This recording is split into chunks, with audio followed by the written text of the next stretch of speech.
पावसासंदर्भातल्या एका महत्त्वाच्या बातमीनं दरड कोसळल्यामुळे कोकण रेल्वेला मोठा फटका बसलाय।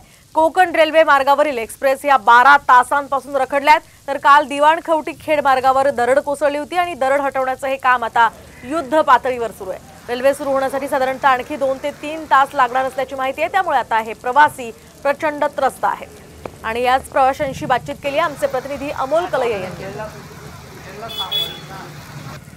कोकणात पडणारा मुसळधार पावसाचा फटका हा कोकण रेल्वेला बसलेला आहे आणि आता दुसऱ्यांदा कोकण रेल्वेला ब्रेक लागलेला आहे।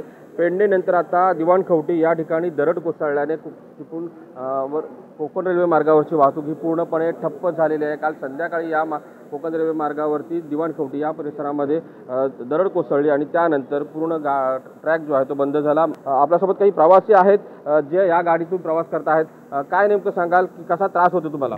आम्ही लोक कधीपासून माहिती रात्रीपासून एवढे हैराण झालेले, लहान मुलं आहेत, लहान मुलं रडतायत, कोणाला जेवण नाही, कोणाला पाणी नाहीये, कर्माने लोक मागे मरतायत, कोणी येऊन ढुकून बघत नाही बाबा ह्या ट्रेन मधले प्रवासी कसे असतील, काय आहे ना, पाणी आहे का नाही, कसली सोय आहे की नाही, हा बाकीच्या प्रवाशांनी काय करायचं?